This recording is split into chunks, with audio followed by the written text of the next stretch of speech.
भगवान के राज्य में जितना संतों भक्तों के साथ प्रेम होगा उतना ही भगवान में प्रेम बढ़ेगा। जितना प्रेम होगा उतना ही मिलजुल के सब मिलजुल के प्रभु का गुणगान करेंगे। एक एक व्यक्ति को जितने लोग बैठे हैं उतना ही फल मिल रहा है। स्वामी जी महाराज कहते थे कलकत्ते में जब रामायण का पाठ होता था, मैंने सामने बैठकर उनको अपने कानों से सुनिएगा। बोले 1 लाख लोग बैठे हैं रामायण का पाठ करने, एक एक व्यक्ति को 1-1 लाख गुना फल होगा।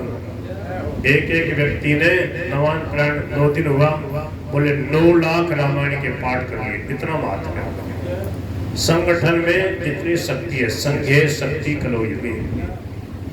कितने लोगों ने राम राम किया, कितनी माला होगी, कितनी माला होगी। आज आपने 11 के दिन, और कौन सा महीना है? बैसाख का महीना है, जेठ का महीना है। जेठ बैसाख में गर्मी पड़े, लोग तो घर से बाहर ही क्यों निकले, और आप कितने दूर दूर से चला के आए हो। सत्संग के कथा कीर्तन के कितने प्रेमी हो। ऐसी जोर की कथा हुई। कथा जब होती है ना कहीं, तो कहते हैं कितना लोग आया, बोले इतने आए कि पंडाल भर गया, जगह नहीं मिली, सीढ़ियों में बैठे थे लोग। बोल गिरधर गोपाल की। जिसका जितना प्रेम होता है उसके उतने ही लोग ज्यादा रुचि पूर्वक आते हैं। जो सेवा भावी होता है ना, तो सबकी सेवा के लिए लालायित रहता है, सबकी सेवा करता है, सब जगह तैयार रहता है सेवा के लिए, उससे लोग भी प्रेम से आते हैं उसके पास में और सत्संग का आनंद लेते हैं, लाभ लेते हैं। कृष्णदास जी महाराज के देखो पिछली बार श्राद्ध पक्ष में कथा थी, हरिशरण जी महाराज कितने लोग आए, और रात में भी कीर्तन में, दिन में भी कितना जोर का सत्संग हुआ। अब की बार श्राद्ध पक्ष में मोटदास जी के और ज्ञानदास जी के, ये पप्पूदास जी के, जो कृष्णदास जी के जो चाचा जी हैं, इनके उसमें मोटदास जी वाले घर में अपने भागवत करेंगे प्रभु की कृपा से। हम तो इतना आनंद आता है गरीबा में, हम तो समय देने को तैयार है। और जगह तो हम सोचते हैं कि चलो जितना मिल जाए आगे। यहाँ मैं कह रहा हूँ कि 15-16 दिन पूरा का पूरा मेरे पास अभी खाली हो। कलकत्ते वाली कथा कैंसिल होगी, कलकत्ते वाले लोग करें हम सर्दियों में कराएंगे, तो मैंने इनको कह दिया मैं 16 दिन तैयार हूँ, प्रभात फेरी कथा कीर्तन सत्संग का आनंद लेंगे। अब जितना ये टाइम देंगे, 2 दिन का भी इन्होंने निश्चय किया है श्राद्ध पक्ष में, ठीक है। अगर भगवान उससे पहले गोलोक धाम में नहीं बुला लिया अपनी सेवा में, तो समझो निश्चित है वो कार्यक्रम। बोल गिरधर गोपाल की, बांके बिहारी लाल की। तो आज का सत्संग है। अभी इस सत्र का देखो 10 दिन हो गए लगभग। मैं 5 तारीख को आया था, कितनी तारीख हो गई? आज 15 हो गई। तो पहले दिन से लगभग 2-2 कार्यक्रम चल रहे हैं अपने। ढाणी में 2-3 दिन हमने किया सत्संग। ढाणी में तो कोई दम लगा नहीं है। दड़ीबा में जो है बहुत विशेष है। ढाणी के लोगों को साल नहीं है, कोई तो मकान बनाने में लगा है, कोई कुछ लगा है, कोई कुछ लगा है। बस ये तेरी मेरी कब छोड़ेंगे बताओ? अरे इतने बड़े बड़े मोटे मोटे मकान बने पड़े हैं, कीर्तन का आनंद लो ना, पता नहीं कब क्या हो जाए। बोल गिरधर गोपाल की। तो ठीक है, अब सुनो, बहुत जोर की कथा है। सावित्री सत्यवान की कथा, लगभग आधे घंटे की बड़ी सुंदर कथा है। मार्कंडेय जी बोले, युधिष्ठिर जी महाराज को मार्कंडेय जी वनवास के समय में वन में ऋषि मुनि आते, युधिष्ठिर जी महाराज सत्संग करते संतों का, तो मार्कंडेय ऋषि ये कथा सुना रहे। युधिष्ठिर जी ने कहा देखो हम कितने कष्ट में, क्या हमारे से भी कोई ज्यादा कष्ट में आपने देखा? तो मार्कंडेय बोले राजन, हे युधिष्ठिर, रामचंद्र जी को भी वनवास और स्त्री वियोग का महान कष्ट भोगना पड़ा था। आपके तो द्रौपदी पास में तो है, साथ में तो उसको तो हरण करके ही ले गया रावण, और कई महीने तक बेचारे रोते फिरते रहे। राक्षस राज दुरात्मा रावण माया जाल बिछाकर आश्रम पर से श्री रामचंद्र जी की पत्नी सीता को हर ले गया था। जटायु ने उसके कार्य में विघ्न खड़ा किया तो उसने उसको मार डाला, पंख काट डाले। फिर श्री रामचंद्र जी सुग्रीव की सहायता से समुद्र पर पुल बांधकर लंका में गए और अपने तीखे बाणों से लंका को भस्म कर सीता को वापस लाए। हे युधिष्ठिर, इस प्रकार पूर्व काल में अतुलित पराक्रमी श्री रामचंद्र जी वनवास के कारण बड़ा भयंकर कष्ट भोग चुके हैं। हे पुरुष सिंह युधिष्ठिर, तुम क्षत्रिय हो, शोक मत करो। तुम अपने भुजबल के भरोसे प्रत्यक्ष फल देने वाले मार्ग पर चलते रहो। तुम्हारा इसमें अणुमात्र भी अपराध नहीं है। रामचंद्र जी तो अकेले ही भयंकर पराक्रमी रावण को युद्ध में मारकर जानकी जी को ले आए थे। उनके सहायक तो केवल बानर और रीछ ही थे। इन सब बातों पर तुम विचार करो। इस प्रकार मतिमान मार्कंडेय जी ने राजा युधिष्ठिर को धैर्य बनाया। समझ में आ रही है आपको कथा? बोल गिरधर गोपाल की, बोलो मीरा के श्याम की। युधिष्ठिर जी ने कहा, हे मुनिवर, इस द्रौपदी के लिए मुझे जैसा शोक होता वैसा न तो अपने लिए होता है और न भाइयों के लिए और न राज्य छिन जाने का ही, क्योंकि मेरे कारण से मैंने जुआ खेला, वनवास के कष्ट ये भी भोग रही है द्रौपदी भी मेरे साथ। यह जैसी पतिव्रता वैसी क्या कोई दूसरी भाग्यवती नारी भी आपने पहले कभी देखी या सुनी? अब देखो यहाँ से कथा शुरू होती है सत्यवान सावित्री की। युधिष्ठिर जी ने मार्कंडेय ऋषि से पूछा कि जैसी ये सती द्रौपदी है हमारी, ऐसी सती क्या कभी आपने पहले भी कोई ऐसी महान पतिव्रता देखी या सुनी है? आप तो इतने बड़े महात्मा हैं। मार्कंडेय जी ने कहा, हे राजन, राजकन्या सावित्री ने क्या करे, शुरू हो रही कथा। राजकन्या राजा की कुमारी थी, राजकुमारी राजकन्या सावित्री ने जिस प्रकार यह कुल कामिनियों का परम सौभाग्य रूप पातिव्रत का यश प्राप्त किया था, वह मैं कहता हूँ। सुनो। मद्र देश में अश्वपति नाम का एक बड़ा ही धार्मिक और ब्राह्मण सेवी राजा था। मद्र देश जहाँ की लक्ष्मणा थी, भगवान की 8वीं पटरानी लक्ष्मणा, वो मध्य प्रदेश में। वहाँ का जो राजा था अश्वपति नाम था। वह बड़ा ही धार्मिक और ब्राह्मणों की सेवा करने वाला राजा। वह अत्यंत उदार हृदय था, कंजूस नहीं था, खूब सेवा करता, सत्यनिष्ठ, जितेंद्रिय, दानी, चतुर, गुरुवासी और देशवासियों का प्रिय, समस्त प्राणियों के हित में तत्पर रहने वाला और क्षमाशील राजा था। बोल गिरधर गोपाल की। उस नियम निष्ठ राजा की धर्मशीला ज्येष्ठा पत्नी को गर्भ रहा और यथासमय उसके एक कमल नयनी कन्या उत्पन्न हुई। राजा ने प्रसन्न होकर उस कन्या के जात कर्म आदि सब संस्कार किए। वह कन्या सावित्री के मंत्र द्वारा हवन करने पर सावित्री देवी ने ही प्रसन्न होकर दी थी। सावित्री देवी का होम किया, सावित्री देवी ने दी, इसलिए ब्राह्मणों ने और राजा ने उसका नाम सावित्री रख दिया। बोल गिरधर गोपाल की।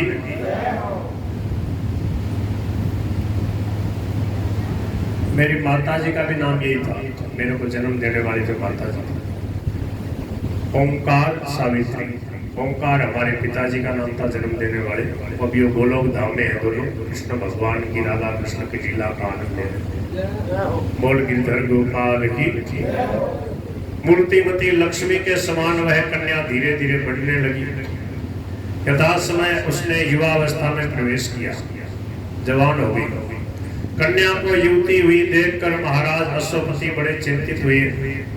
कोई वर मिलता न देखकर उन्होंने सावित्री से कहा, बेटी अब तो विवाह के योग्य हो गई है और अभी तक तेरे लिए कोई वर नहीं मिल सका, इसलिए तो स्वयं ही अपने योग्य कोई वर खोज ले। बोले, मैं संसार में जितने भी राजकुमार हैं इस समय कोई भी तेरे योग्य नहीं देख रहा हूँ। तेरे लायक वर मैं नहीं खोज पाया, मैं तेरे को छूट देता हूँ, तो खुद चली जा और जहाँ तेरे को उचित वर लगे तो आकर के सूचना कर देना, उसी के साथ तेरा ब्याह कर देंगे। इसलिए तुम स्वयं ही अपने योग्य वर खोज ले। धर्मशास्त्र की ऐसी आज्ञा है कि विवाह के योग्य हो जाने पर जो कन्यादान नहीं करता वह पिता निंदनीय है। विवाह के योग्य लड़की का जो विवाह नहीं करता उस पिता की निंदा की गई है, निंदनीय। ऋतु काल में जो स्त्री समागम नहीं करता वह पति निंदा का पात्र है। पति के मर जाने पर उस विधवा माता का जो पालन नहीं करता वह पुत्र निंदनीय है। क्या? पति के मर जाने पर अपनी विधवा माँ का जो पालन पोषण नहीं करता वह पुत्र निंदनीय है। अतः तो शीघ्र ही वर की खोज कर ले। देखो पिता कितने बुद्धिमान होते, समझदार होते थे। उसका पिता राजा था। और ऐसा कर जिससे मैं देवताओं की दृष्टि में अपराधी न बनूं। पुत्री से ऐसा कहकर उन्होंने अपने बूढ़े मंत्रियों को आज्ञा दी कि आप लोग सवारी लेकर सावित्री के साथ जाओ। बूढ़े जो मंत्री थे उनको कहा तुम ये रथ वगैरह ले लो, इसमें बैठा करके इसको ले जाओ और प्रेम से जहाँ कहीं भी संसार में इसको इसके योग्य पति मिल जाए मेरे को आगे सूचना दो। अप्रदाता पिता वाच्यो वाच्यश्चानुपयत्पति मृते भर्तृपुत्रस्य वाच्यो मातुर रक्षिता। तपस्विनी सावित्री ने कुछ सकुचाते हुए पिता की आज्ञा स्वीकार कर ली और उनके चरणों में नमस्कार करके सोने के रथ पे बढ़ चढ़कर बूढ़े मंत्रियों के साथ, देखो सोने का बना हुआ रथ था, अब तो चंदन के भी मुश्किल है क्या, अब रथ कैसे होते हैं, रथ तो कमी हो गई, कहीं कहीं कोई दिखावे के लिए कहीं होता है, कहीं कोई शोभा यात्रा वगैरह वगैरह होती तो, नहीं तो बस गाड़ी है, गाड़ी गाड़ी रह गई। बोल गिरधर गोपाल की। पहले रथ ही बहुत विशेष मान होता था तेजी से जाने के लिए। राजा नल कैसा रथ चलाते थे, एक दिन में 100 योजन चले जाते, 400 कोस चले जाते, इतना तेज रथ चलाते थे। बोल गिरधर गोपाल की। उनके चरणों में नमस्कार कर सुवर्ण के रथ में चढ़कर बूढ़े मंत्रियों के साथ वर की खोज करने के लिए सावित्री चल पड़ी। वह राजर्षियों के रमणीय तपोवनों में गई और उन माननीय वृद्ध पुरुषों के चरणों की वंदना कर फिर क्रमशः अन्य सब वनों में भी विचरती रही, क्योंकि वो जानती थी जो तपस्वी होगा तो साधु संत सेवी होगा, माता पिता का जो सेवक भक्त बालक होगा जिसके साथ मैं विवाह करना चाहूँ वो वनों में मिलेगा, तो वनों में खोजती पड़ती थी। इस तरह वह सभी तीर्थों में श्रेष्ठ ब्राह्मणों को अन्नदान करती हुई विभिन्न देशों में घूमती हुई, जहाँ जहाँ जाती श्रेष्ठ ब्राह्मणों को अन्नदान करती, धन दान अन्नदान धन दान करती। राजन एक दिन मद्र राज अश्वपति अपनी सभा में बैठे हुए देवर्षि नारद से बातें कर रहे थे। उसी समय मंत्रियों के सहित सावित्री समस्त तीर्थों में विचरण कर अपने पिता के घर पहुंची। अब वो पूरी जानकारी करके और वापस जब लौट कर आई है, उस दिन क्या हुआ, नारद जी महाराज उसके पिता के पास में आके बैठे थे, बातें कर रहे हैं, सत्संग हो रहा। वहां पिता को नारद जी के पास साथ बैठे हुए देखकर उसने दोनों के ही चरणों में प्रणाम किया। उसे देखकर नारद जी ने पूछा, राजन आपकी यह पुत्री कहाँ गई थी और अब कहाँ से आ रही है? यह युवती हो गई है, फिर भी आप किसी भर के साथ इसका विवाह क्यों नहीं करते? अश्वपति ने कहा, इसे मैंने इसी काम के लिए भेजा था और ये आज ही लौटी है। आप जो कह रहे हो वो मैंने पहले से ही तैयारी कर रखी, मैंने इसको इसलिए भेजा और ये आज ही आई है। आप इसी से पूछिए इसने किस वर को चुना है। और गिरधर गोपाल की। तब पिता के ये कहने पर कि तुम अपना सब वृत्तांत सुना दे, सावित्री ने उनकी बात मानकर कहा, क्या कहा? बोल गिरधर गोपाल की जय। सावित्री से नारद जी ने और उसके पिता ने पूछा कि तुम कहाँ जाके आई हो, आपने किसी को स्वीकार किया, कोई आपको अपने योग्य पति मिला? कहा साल्व देश में। सावित्री कह रही है मध्य देश की राजकुमारी साल्व देश। साल्व देश में द्युमत सेन नाम से विख्यात एक बड़े धर्मात्मा राजा थे। पीछे वे अंधे हो गए। साल्व का उस समय का जो राजा था जब सावित्री थी उसमें, बोले वो राजा अंधा हो गया, द्युमत सेन नाम था। इस प्रकार आंखें चली जाने से और पुत्र की बाल्यावस्था होने से अवसर पाकर उनके पूर्व शत्रु एक पड़ोसी राजा ने उनका राज्य हरण कर लिया। समझ में आई? वो द्युमत सेन नाम का जो साल्व का राजा था वो अंधा हो गया, उसका लड़का था छोटा सा। तो पड़ोसी राजा ने देखा हो तो अंध हो गो, अब अपने आक्रमण कर दो और आक्रमण करके उसको जीत लिया, राज्य उसका हड़प लिया। अब उसका टाबर था छोटा, बच्चा छोटा था। तब वह अपने बालक पुत्र छोटे बच्चे को और भारिया के सहित वन में चले आए। राजा द्युमत सेन अब अंध हो गो, तो वो जो बच्चा था उसके कंधे पे हाथ रखते रखते बोले तू चाल तो जा, मैंने रास्ता दिखा दो जा। और अपनी पत्नी के साथ वन में चले आए और बड़े बड़े व्रतों का पालन करते हुए तपस्या करने लगे। बोले चलो जैसी प्रभु की इच्छा, जब तक राज्य था तब राजा बनकर नेता बन के सेवा करी, अब भगवान ने छीन लिया तो बहुत ही बढ़िया आप भजन करेंगे। ये नहीं धर्मात्मा जो होता है ये नहीं सोचता मेरा राज्य कैसे चला गया, हाय मेरा राज्य चला गया, हाय मेरी कुर्सी चली गई, हाय मेरे कर्जा हो गया, हाय मेरा धन नष्ट हो गया। ऐसा नहीं, हाय हाय नहीं करता, हरे कृष्ण हरे राम करता है। जंगल में चला गया, ऋषि मुनियों के पास में जाके भजन करने लगे। उनके कुमार का नाम था सत्यवान। क्या नाम था? जो अब वन में रहते हुए बड़े हो गए, अब जवान हो गए थे। मेरे अनुरूप है, सावित्री कह रही है, सब प्रकार से मेरे अनुरूप है और मैंने मन से उन्हीं को अपने पति रूप में वर्ण किया है। अब देख लो आप, कोई पैसे वाला है क्या? उसका पिता अंधा है, जंगल में है, तपस्या कर रहा है उसका पिता, और वो जो लड़का सब प्रकार से योग्य है, तो ये पैसा नहीं देखा उसने, क्या देखा? उसका चरित्र देखा, उसका प्रेम भाव सेवा भाव देखा। क्या कहा? बोले कि वह सत्यवान नाम का जो उनका कुमार है सब प्रकार से मेरे अनुरूप है, मैंने मन से उन्हीं को अपने पति रूप में वर्ण किया है। यह सुनकर नारद जी ने कहा, राजन यह बड़े खेद की बात है, हाय हाय सावित्री से तो बड़ी भारी भूल हो गई। नारद जी देखो परीक्षा यहीं से शुरू कर दी, पतिव्रता की परीक्षा यहीं से शुरू हो गई। नारद जी क्या कह रहे हैं? बोले हाय हाय तो बहुत बुरा हुआ। क्यों? बोले जो इसने बिना जाने गुणवान समझकर सत्यवान को वर्ण कर लिया है, बहुत बड़ा अनर्थ होने वाला है। इस कुमार के पिता सत्य बोलते हैं और माता भी सत्य भाषणी करती है, इसी से ब्राह्मणों ने इनका नाम सत्यवान रखा है। बोले इनके माता पिता और ये खुद सत्यवान, कभी इन्होंने झूठ नहीं बोला, सदा सत्य बोलते हैं, इसलिए माता पिता ने लड़के का नाम ही सत्यवान रख दिया कि सदा सत्य बोलने वाला।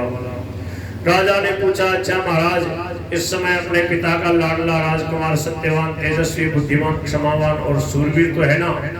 नारद जी बोले वह द्युमत सेन का वीर पुत्र सूर्य के समान तेजस्वी। देखो नारद जी उसकी बड़ाई कर रहे हैं। सूर्य के समान तेजस्वी, तेजस्वी बृहस्पति के समान बुद्धिमान, इंद्र के समान वीर, पृथ्वी के समान क्षमाशील, राजा रंतिदेव के समान दाता और कुशीलधर के पुत्र शिवी के समान ब्राह्मण्य देव, ब्राह्मणों का भक्त और सत्यवादी है। ययाति के समान उदार है, चंद्रमा के समान प्रिय दर्शन और अश्विनी कुमारों के समान अद्वितीय रूपवान है। ऐसा सुंदर है वो लड़का, ऐसे ऐसे गुण है उसमें। वह जितेंद्रिय है, संयमी है, मृदुल स्वभाव का है, शूरवीर है, सत्यवादी है, मिलनसार है, ईर्ष्याहीन है, लज्जाशील है और तेजस्वी है। तप और शील में बड़े हुए ब्राह्मण लोग संक्षेप में उसके विषय में ऐसा कहते हैं कि उसमें सरलता का निरंतर निवास रहता है, उसमें उसकी अविचल स्थिति हो गई, सहज सरलता है उसमें। अश्वपति ने कहा, भगवान आप तो उसे सभी गुणों से संपूर्ण बता रहे हैं, अब यदि उसमें कोई दोष हो तो वो भी मुझे बताइए। नारद जी ने कहा, ध्यान से सुनो बच्चों, बहुत जोर की कथा है, इसको सुनने से पाप नष्ट हो जाएंगे, भगवान में प्रेम बढ़ेगा, ठीक है ना? और आप जो चाहोगे सो मिलेगा आपको, जो चाहोगे सो। आप सोचो गर्मियों में हमें खूब अमरस मिलता रहे, सब अमरस मिलेगा, आम की कमी नहीं रहेगी, दूध की कमी नहीं रहेगी, ठीक है ना? बोल गिरधर गोपाल की, बांके बिहारी लाल की, चलने दो। नारद जी ने कहा उसमें केवल एक ही दोष है। भैया अब बैठ जाओ, हो गया, थोड़ी देर बैठ जाओ, 5-10 मिनट बंद कर दो। लोग निर्जला 11 से आधे घंटे में कोई जल नहीं पिएगा तो मरेगा नहीं। बोल बांके बिहारी लाल की, कथा में मन लगाओ, देखो शांति से। नारद जी ने कहा इसमें केवल एक ही दोष है, और तो गुण ही गुण है, एक ही दोष है, किंतु उससे उसके सारे गुण दबे हुए हैं तथा किसी प्रयत्न द्वारा भी उसे निवृत्त नहीं किया जा सकता। एक ही दोष है। कौन सा दोष है? बोले 1 साल का उसका जीवन, 1 साल जिएगा। समझ में आ रही है? अब इतने कितने गुण हो, 1 साल जिएगा, बताओ। अब ऐसे पति से क्यों ब्याह कर रही है? बोले उसके सिवाय इसमें और कोई दोष नहीं है। वह दोष यह है कि आज से 1 वर्ष बाद सत्यवान की आयु समाप्त हो जाएगी और वह देह त्याग कर देगा। बोल गिरधर गोपाल की। अब देखना, ये सावित्री अपने पातिव्रत धर्म के बल से देव और जो धर्मराज आएगा यमराज, उससे कैसे इसके इतने वरदान मांग लेगी और प्रसन्न हो जाएगा और इसकी आयु खूब बढ़ा देगा। तब राजा ने सावित्री से कहा, सावित्री ये आ देख, तो फिर जा और किसी दूसरे वर की खोज कर। बोले कि ये देख लिया, अब बोले तो कहीं दूसरे वर की खोज कर, उसके साथ में तेरा विवाह करने से क्या फायदा, 1 साल के बाद तुम विधवा हो जाएगी। देवर्षि नारद जी मुझसे कहते हैं कि सत्यवान तो अल्पायु है, वह 1 वर्ष पीछे ही देह त्याग कर देगा। सावित्री ने कहा, पिताजी काष्ठ पाषाण आदि का टुकड़ा एक बार ही उससे अलग होता है, कन्या एक बार ही, कन्यादान एक बार ही किया जाता है, और मैंने किसी को कुछ दिया ऐसा संकल्प एक बार ही होता है, बंटवारा एक बार ही होता है, बोध एक बार ही जाता है। ये बार बार करने की बात नहीं होती, एक बार जो निश्चय कर लिया, कन्यादान एक बार ही किया जाता है। इसलिए स्वामी जी महाराज कहते विधवा विवाह होता ही नहीं। विधवा विवाह कैसे होगा, कन्यादान कैसे करोगे, विवाह में कन्यादान होता, विधवा विवाह बोले तो क्या है, व्यभिचार को बढ़ावा देना। विधवा हो जाए तो फिर समझो भगवान ने कृपा कर दिया, भजन ही करना। बोले कि ये 3 बातें एक बार ही हुआ करती हैं। अब तो जिसे मैंने एक बार वर्ण कर लिया, वह दीर्घायु हो अथवा अल्पायु, वह गुणवान हो अथवा गुणहीन, वही मेरा पति होगा, किसी अन्य पुरुष को मैं नहीं वर सकती। सकृदंसो निपतति सकृत कन्या प्रदीयते, सकृदाह ददानीति त्रिण्ये तानि सकृत दीर्घायु रथवाल्पायु सगुणो निर्गुणोऽपि वा सकृतो मया भरता न द्वितीयं ऋणोऽहम्। मैं दूसरे को वर्ण नहीं कर सकता। पहले मन से निश्चय करके फिर वाणी से कहा जाता और उसके बाद कर्म द्वारा किया जाता है। अतः मेरे लिए तो मन ही परम प्रमाण है, मैंने निश्चय कर लिया पक्का। नारद जी बोले, राजन तुम्हारी पुत्री सावित्री की बुद्धि निश्चयात्मिका है, इसलिए इसे किसी भी प्रकार इस धर्म से विचलित नहीं किया जा सकता। सत्यवान में जो गुण है वे किसी दूसरे पुरुष में है भी नहीं, अतः मुझे भी यही अच्छा जान पड़ता है कि आप उसे कन्यादान कर दें, सत्यवान के साथ सावित्री का विवाह कर दें।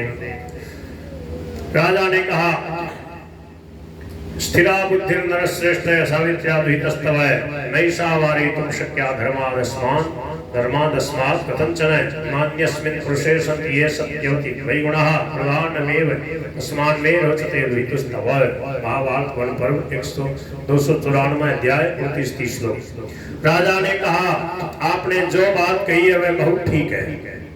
अश्वपति जो सावित्री का पिता है कह रहा है, नारद जी आपने जो बात कही है ठीक है, और किसी प्रकार टाली भी नहीं जा सकती, ऐसा मैं ऐसा ही करूंगा। मेरे तो आप ही गुरु जी हैं। बोलो नारद जी महाराज की। नारद जी ने बड़ों का विवाह करा दिया, खुद का बाबूजी का ब्याह हुआ ही नहीं, और राम जी के विवाह में भी, रुक्मणी जी के विवाह में भी, शिव जी पार्वती के विवाह में भी, यहाँ सत्यवान सावित्री के विवाह में भी, सब जगह नारद जी महाराज बिचौलिया बन रहे हैं, संयोजक बन रहे हैं। बोल गिरधर गोपाल की।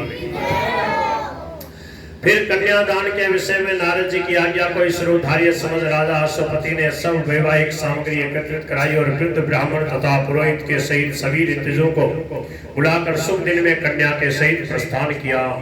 कन्या को लेकर के वहाँ जो राजा था द्युमत सेन, जो अभी बाबा जी बन के भजन कर रहा है, अंधा हो गया, वहां पर जा रहे हैं। जब एक पवित्र वन में राजा द्युमत सेन के आश्रम पर पहुंचे तो ब्राह्मणों के साथ पैदल ही उन राजर्षि के पास गए। अब उल्टा हो गया।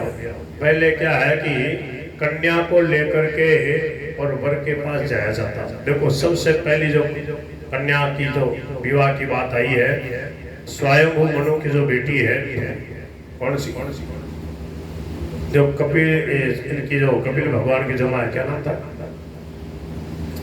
देवहूति, आकुति प्रसूति देवहूति, हाँ देवहूति। तो देवहूति करदम जी जो ऋषि है, करदम जी की स्त्री है। मनु शत्रुपा जी स्वयं आए अपनी बेटी को लेकर करदम ऋषि के आश्रम बिंदु सरोवर से, और उनको कन्या प्रदान की। देखो अश्वपति राजा बारात लेकर, लड़के की नहीं लड़की की बारात लेकर के, लड़की को लेकर के कहाँ जा रहा है, पति के पास। पति देव कहाँ, उसके जंगल में। यह कोई विशेष बातें नहीं है, इसका मतलब जैसी सुविधा होती थी वैसे कर लेते। क्यों? अब वो बेचारे अंधे माता पिता की सेवा में लगा हुआ है।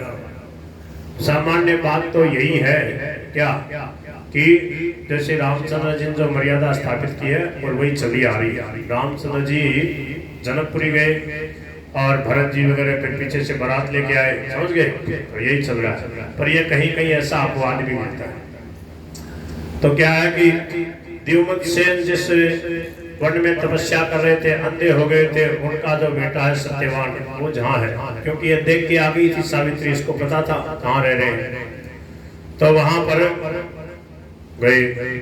जब एक पवित्र वन में राजा द्युमत सेन के आश्रम पर पहुंचे, ब्राह्मणों के साथ पैदल ही उन राजर्षि के पास गए। देखो अब दूर से अपने रथ वगैरह को छोड़ दिया और वहां पैदल गए संतों के पास। संत समझ के गए, वो अब ऋषि है, वो तपस्वी है, पहले राजा था।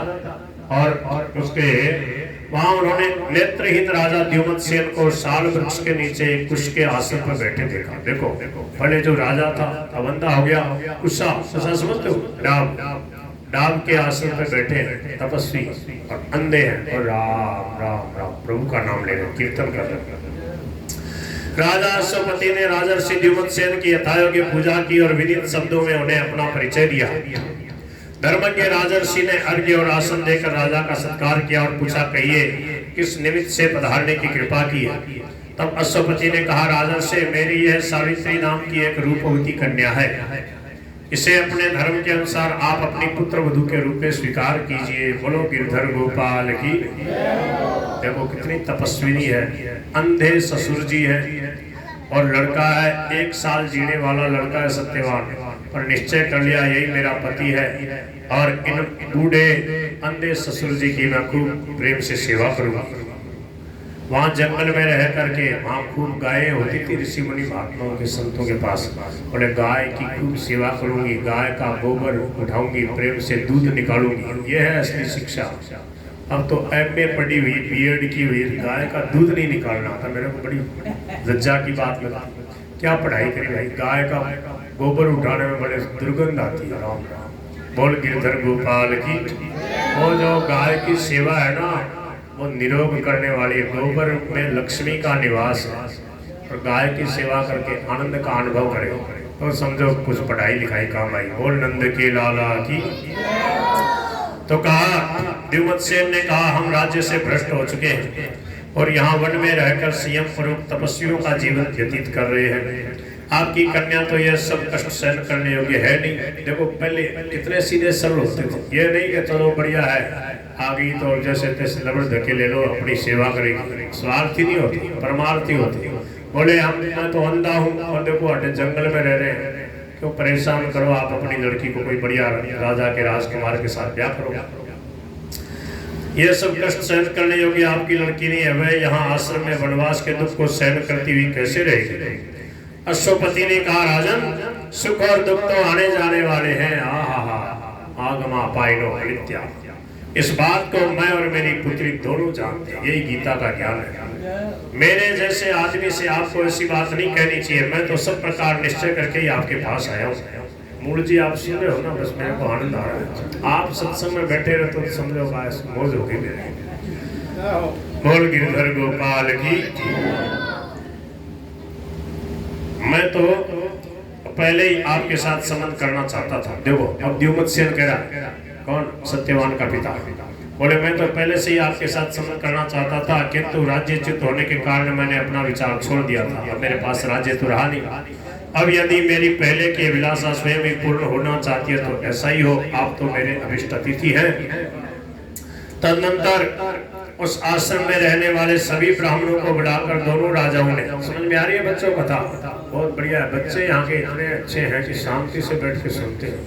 कथा सुनने का जो तरीका है इन सब बच्चों को आता है। कथा के समय क्या करना चाहिए, बिल्कुल बात नहीं करनी चाहिए, हाथ पैर नहीं हिलने चाहिए, शांति से बैठ कर कथा सुने। बोल गिरधर गोपाल की। उस आश्रम में रहने वाले सभी ब्राह्मणों को बुलाकर दोनों राजाओं ने विधिवत विवाह संस्कार कराया और यथायोग्य रीति से वर कन्या को आभूषण आदि भी दिए।